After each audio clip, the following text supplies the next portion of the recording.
The top 10 NFL teams according to Colin.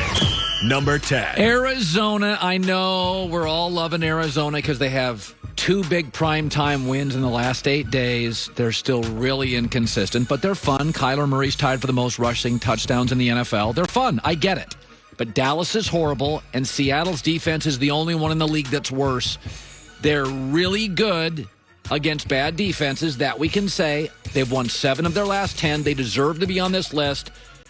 Let's just bring it down a little. It's been 2 games in prime time. Cowboys defense, Seahawks defense. They make everybody look great. Cam looked great against Seattle. New England looked great against Seattle. Let's put them at 10 and not go crazy. Number 9. I had the Rams here last week. I bet them last night. Had a winning, blazing 5 week, by the way, 3-2. I like the Rams. I think their offensive and defensive lines are playing a little better than people think.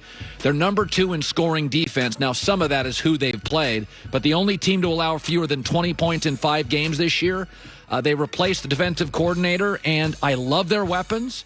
They're a team that can, I think, more than previous years with McVay, they can make halftime adjustments. I think Jared Goff is playing very well in second halves.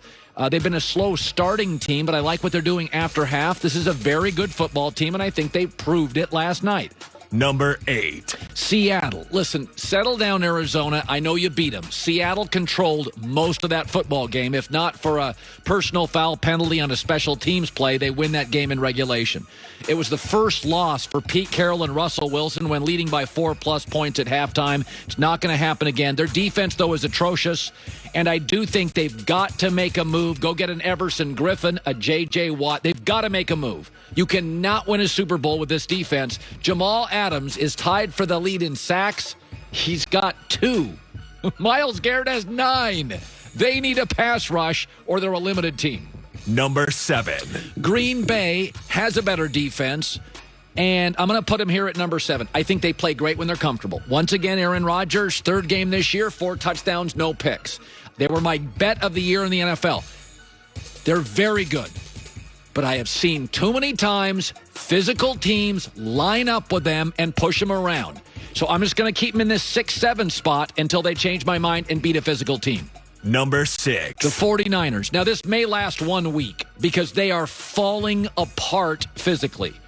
And Jimmy G's got the fewest air yards of anybody in the league quarterbacking. Some of that, though, frankly, is Kyle Shanahan. That's just what he does.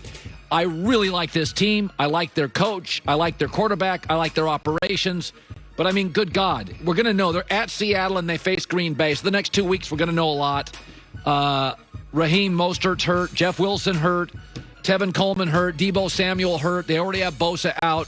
It's just, at some point, injuries are an issue. But I'm going to put them ahead of Green Bay for a week because I think if they met and they could be, I think if they'd have met last weekend, I would have taken the Niners to beat them. Number 5. It gets real close here. Inches, not feet. I'll put Tennessee. They miss a field goal or they go to overtime and probably beat Pittsburgh. Their 3rd down defense is why I put them at 5. They really struggle to get people off the field on 3rd down, and a lot of that is because they don't have a pass rush. You know, they just don't. They do so many things well. Really good coach. Hey, Ryan Tannehill, 14-5 since becoming the starter last year, week 7. He's a different player. But until they get better consistently on 3rd down in the pass rush, I put them at 5. Number 4. Back and forth on this and the Baltimore Ravens, but the Ravens did go out and get a defensive end that's going to upgrade their pass rush. They have the number 1 scoring defense. Some of that is who they've played, but they have the number 1 rushing offense. I still think this is a very good team. They're coming off a bye. They're favored over the Steelers. I think, we're getting into this, Lamar can't play from behind. Well, he does have a winning record. He's won 64% of his NFL games when he trails at any point. Now, if you trail Derrick Henry late, it may be a little different than trailing everybody else late. Let's not bury them yet.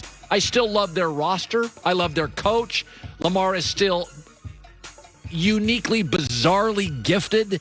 I still think it's a Super Bowl potential team. Number 3. The Steelers. I think it's the best constructed roster in the NFL. In fact, I think their weakness is Big Ben. Some of his throws are, to me, mind-boggling. That throw against Tennessee late. What are you doing? You've been in this league now for like 15 years. I like their running back. James Conner's better than people think. Their front seven's unbelievable. Minka Fitzpatrick. I like everything about him. I worry that Big Ben and Mike Tomlin, I mean, they're made for each other. They're just a little reckless. And that you can get away with all that alpha stuff, but I do wonder late in the season against a Kansas City or a Tennessee that appear more buttoned up.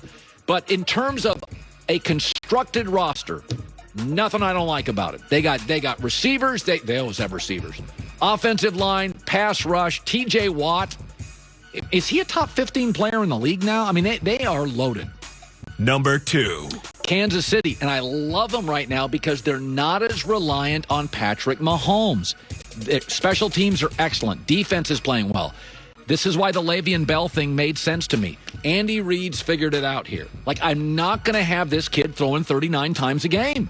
I'm not going to have him, because if you're paying him, then you can't have a perfect offensive line and all the weapons. They're becoming more physical, and I love that about them, but they're not as physical as the number 1 team. Number 1 is Tampa.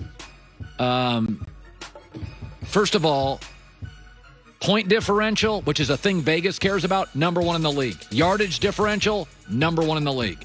Sack differential, number 2 in the league, meaning they protect Tom and they get to yours.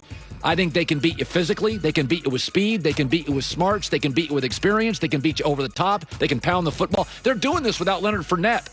Like, they're doing this right now without Mike Evans playing much and Chris Godwin. They're doing this not healthy. I think their linebacking core is the fastest linebacking core I have seen in years. So Tampa's my number 1 team in the NFL. All right, Joy, any complaints about that there?